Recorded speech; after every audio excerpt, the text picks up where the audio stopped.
नमस्ते सभी को। वेलकम टू आवर वैदिक एस्ट्रोलॉजी क्लासेस। आज हम अपनी जर्नी शुरू कर रहे हैं एक ऐसे सब्जेक्ट के साथ जो हमारे लाइफ के हर पार्ट को कवर करता है। वैदिक एस्ट्रोलॉजी यानी ज्योतिष शास्त्र। सबसे पहले समझते हैं what is astrology.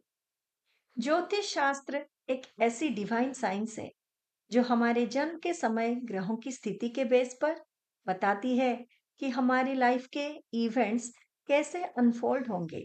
Simple words में अगर देखेंगे तो एस्ट्रोलॉजी बताती है कि कैसे प्लैनेट्स और स्टार्स यानी कि ग्रह नक्षत्र हमारे माइंड, बॉडी, इमोशंस और अपने डेस्टिनी को इन्फ्लुएंस करते हैं।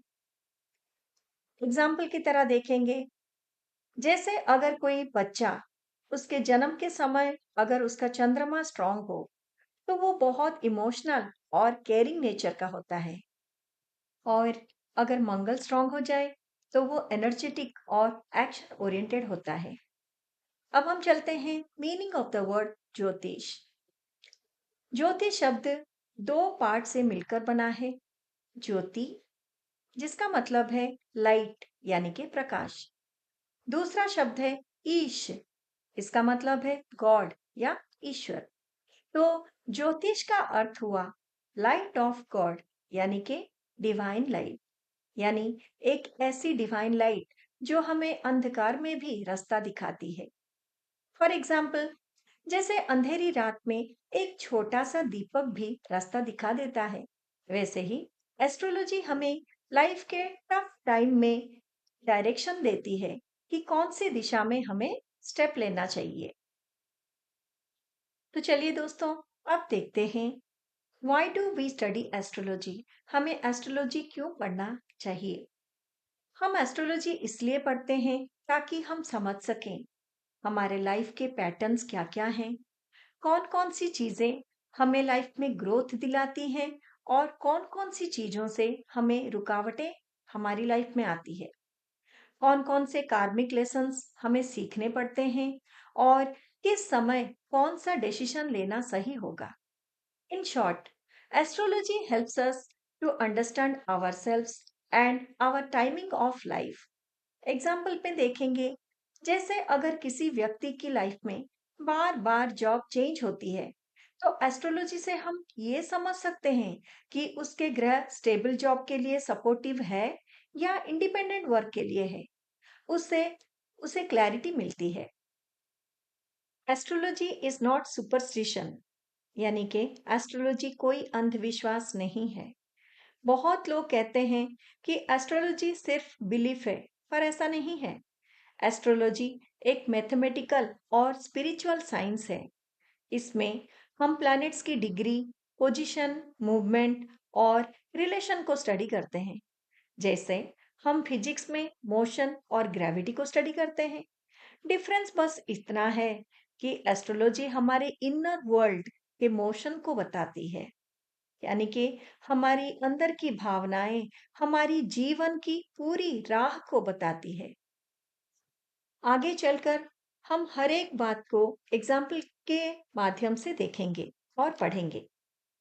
अब चलते हैं अगले टॉपिक पर। What do we study in astrology. Astrology में पहले हमें ग्रहों के बारे में जानना है। उसके बाद हम जानेंगे राशियों को। राशियों को जानने के बाद हम चलेंगे कि कुंडली में कैसे कितने भाव होते हैं, क्या और वो क्या क्या है। हम समझेंगे हर एक नक्षत्र को और लग्न को।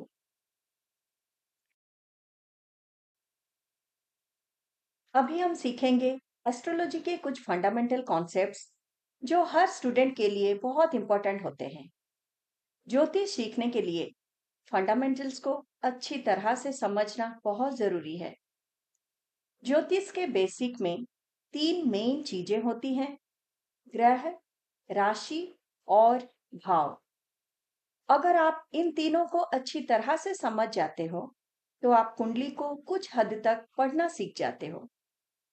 लेकिन सिर्फ इन्हें अलग अलग समझना ही नहीं, बल्कि इन तीनों का एक साथ प्रयोग कैसे होता है ये समझना भी उतना ही जरूरी है।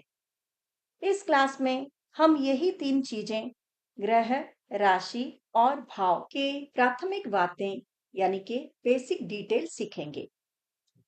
तो सबसे पहले बात करते हैं ग्रहों की। बेसिक एस्ट्रोलॉजी में नव ग्रह यानी कि 9 प्लैनेट्स होते हैं।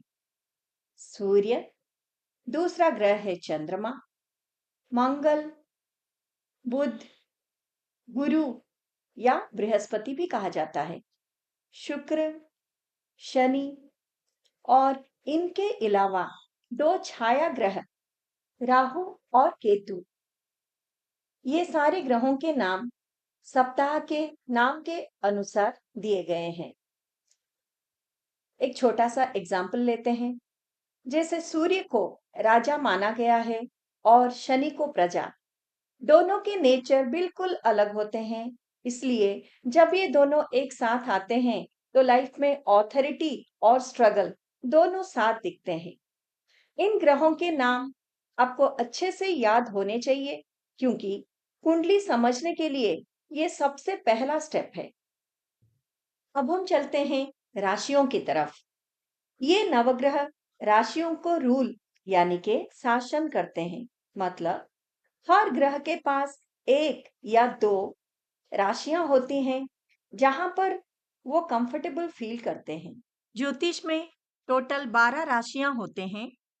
अब चलते हैं उनके नंबर और नाम पर। प्रथम राशि है मेष, देन वृषभ, उसके बाद आते हैं मिथुन, कर्क, सिंह, कन्या, तुला, वृश्चिक, धनु, मकर, कुंभ और आखिरी है मीन। ज्योतिष में राशियों के नाम कहीं भी लिखे नहीं जाते, बल्कि उनके नंबर लिखे जाते हैं। जैसे हाइड्रोजन के लिए H2 और पोटेशियम के लिए K लिखा जाता है, वैसे ही राशियों के लिए नंबर लिखे जाते हैं। जैसे कन्या राशि के लिए कन्या लिखने की बजाय 6 लिखा जाएगा। वृश्चिक राशि के लिए वृश्चिक लिखने के बजाय 8 लिखा जाएगा। कुंडली में अगर चौथे भाव में 9 लिखा गया है, तो इसका मतलब है कि चौथे घर का स्वामी धनु राशि है। राशियों के इन नंबरों को याद रखना बहुत जरूरी है, ताकि आप कुंडली को आसानी से समझ सके। चलिए आगे बढ़ते हैं। वैदिक एस्ट्रोलॉजी में हाउसेस क्या होते हैं? वैदिक एस्ट्रोलॉजी में भाव का अर्थ होता है लाइफ में डिफरेंट एरियाज के इंडिकेटर्स। जब किसी भी व्यक्ति का जन्म होता है, उस समय आकाश में ग्रह और राशियों जिस पोजीशन पे होते हैं, उसी के बेस पर जन्म कुंडली यानी कि बर्थ चार्ट बनाई जाती है। ये कुंडली एक सर्कल की तरह होती है, जिसे 12 इक्वल पार्ट्स में डिवाइड किया गया है। यही 12 पार्ट्स को ही भाव या हाउसेस कहा जाता है। हर भाव लाइफ के एक स्पेसिफिक एस्पेक्ट को रिप्रेजेंट करता है, वो हम बाद में चर्चा करेंगे। अब हम देखते हैं स्ट्रक्चर, मतलब ये 12 भाव हमारे कैसे बनते हैं। पूरी कुंडली 360 डिग्री की होती है और इसे इक्वल 12 पार्ट्स में डिवाइड किया गया है। तो हर भाव 30 डिग्री यानी कि 30 अंश का होता है। कुंडली का पहला भाव लग्न कहलाता है। ये वही राशि होती है जो जन्म के समय ईस्ट डायरेक्शन यानी कि पूर्व दिशा में उदय होती है। लग्न भाव बताता है पर्सन का physical body, appearance, nature, personality और लाइफ डायरेक्शंस। कुंडली के इन 12 हाउसेस की काउंटिंग हमेशा एंटी क्लॉकवाइज डायरेक्शन में होती है, यानी पहले भाव के बाद दूसरा भाव राइट साइड में नहीं बल्कि लेफ्ट साइड में आता है और इसी तरह सीक्वेंस में आगे बढ़ता है। फॉर एग्जाम्पल, अगर पहला भाव लग्न है तो उसके तुरंत बाद लेफ्ट साइड में दूसरा भाव होता है। अब हम भाव और राशि के बीच में डिफरेंस को थोड़ा सा जानेंगे। यह बात समझना बहुत जरूरी है, भाव राशियों पर बेस नहीं होते, बल्कि पोजीशन यानी कि प्लेस पर बेस्ड होते हैं। इसका मतलब है भाव हमारी कुंडली में फिक्स्ड यानी कि स्थायी होते हैं, लेकिन राशियां चेंज होती रहती हैं।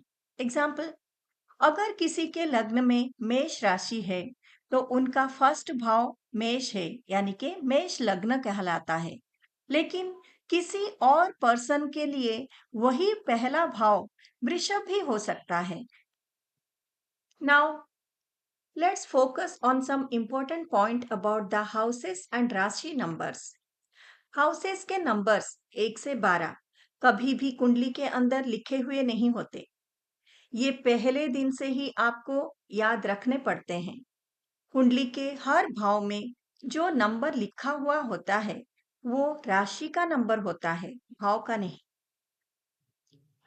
हर राशि का नंबर हमने पहले से ही याद कर लिया है, जैसे कि मेष नंबर 1 पे आएंगे, वृषभ नंबर 2 और ऐसे ही मीन नंबर 12। किसी भी व्यक्ति की कुंडली के अगर थर्ड हाउस में 5 नंबर लिखा है तो इसका मतलब है वो भाव में सिंह राशि है, यानी कि तीसरे भाव में सिंह राशि है। किसी दूसरे व्यक्ति के चार्ट में वही 5 नंबर 10th हाउस में भी हो सकती है, 11th हाउस में भी हो सकती है या फिर कोई और भाव में भी हो सकती है। यानी कि राशियों के नंबर चेंज होते हैं लेकिन भाव हमेशा फिक्स्ड रहते हैं। हर पर्सन के लिए फर्स्ट हाउस हमेशा फर्स्ट ही रहेगा, यानी कि पहला भाव लग्न, मतलब सभी के पहले हाउस में उनको लग्न ही बोला जाएगा, उसमें कभी भी चेंज नहीं होते। इसीलिए ज्योतिष सीखने समय सबसे पहले 12 भावों के मीनिंग्स को सही से याद करना बहुत जरूरी है, क्योंकि वही कुंडली पढ़ने की फाउंडेशन यानी कि नींव है। आपके नींव जितना स्ट्रांग होगा उतने ही अच्छे से आप कुंडली पढ़ना सीख पाओगे। तो चलिए कुछ एग्जाम्पल्स के माध्यम में कुंडली में भाव और राशि की पोजीशन समझने की कोशिश करते हैं। इस कुंडली में पहले भाव, जिसे लग्न या प्रथम भाव कहा जाता है, वहीं से कुंडली की शुरुआत होती है। काउंटिंग हमेशा एंटी क्लॉकवाइज डायरेक्शन में होती है। द्वितीया, तृतीया, चतुर्थ, पंचम, षष्ठ, सप्तम, अष्टम, नवम, दसम, एकादश और द्वादश, यानी कि ऐसे कुल मिलाकर 12 भाव होते हैं हर कुंडली में। जैसे हमें पता है ये 12 भाव सभी की कुंडली में सेम होते हैं, यानी किसी भी व्यक्ति की कुंडली में पहला घर हमेशा पहले ही रहेगा। भाव हमेशा स्थिर यानी कि फिक्स्ड होते हैं, इनमें कभी कोई बदलाव नहीं होता। अब हम देखेंगे कि राशियां यानी कि ज़ोडिएक साइंस कैसे बदलती रहती हैं। कुंडली के हर घर में आपको नंबर्स मिलेंगे, लेकिन जो नंबर्स यहाँ पे लिखे गए हैं वो भावों के नंबर नहीं होते, बल्कि राशियों के नंबर्स होते हैं। जैसे इस कुंडली में लग्न भाव में नंबर 2 लिखा है, इसका मतलब है कि वृषभ राशि यानी कि टॉरस राइजिंग साइन है, यानी कि लग्न में दूसरा यानी कि वृषभ राशि स्थित है। अब एंटी क्लॉकवाइज डायरेक्शन में चलेंगे। द्वितीय भाव यानी कि सेकंड हाउस में नंबर 3 है। अब 3 कौन सी राशि है? ये जेमिनाई यानी कि मिथुन राशि है।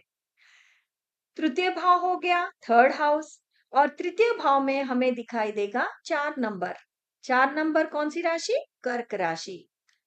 चतुर्थ भाव यानी कि फोर्थ हाउस में नंबर 5 लिखा है, यानी कि सिंह राशि है, लियो।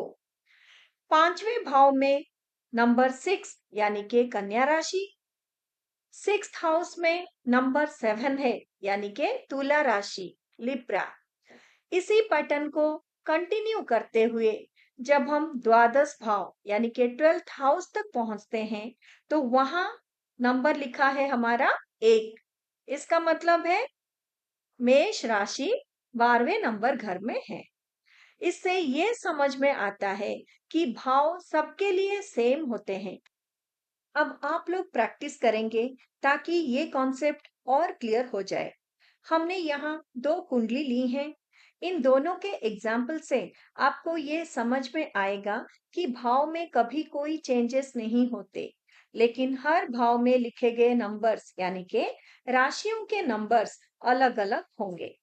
हर कुंडली में 12 भाव हमेशा सेम रहेंगे, जैसे पहला भाव फर्स्ट हाउस, अष्टम भाव एट्थ हाउस, दशम भाव टेंथ हाउस। सबका अपना फिक्स्ड पोजीशन होता है, लेकिन भाव के अंदर जो नंबर्स लिखे होते हैं वो हर व्यक्ति के जन्म समय के हिसाब से चेंज हो जाते हैं, क्योंकि वो राशियों के नंबर्स होते हैं, भाव के नहीं। आपके प्रैक्टिस के लिए हमने दो कुंडली के साथ एक टेबल दिया है। आपको उस टेबल में गिवन कुंडली को रेफर करते हुए लिखना है कि कौन सा भाव में कौन सा नंबर लिखा है। राशि की नंबर के हिसाब से उसका नाम हिंदी और इंग्लिश दोनों में आपको लिखना है। जब आप ये टेबल कंप्लीट करेंगे तो आपको ये क्लियरली समझ में आ जाएगी। इस एक्सरसाइज से आपको ये कॉन्सेप्ट प्रैक्टिकली समझ में आएगा और आप इजीली पहचान पाएंगे कि भाव फिक्स्ड होते हैं, राशि वेरिएबल होते हैं। Thank you.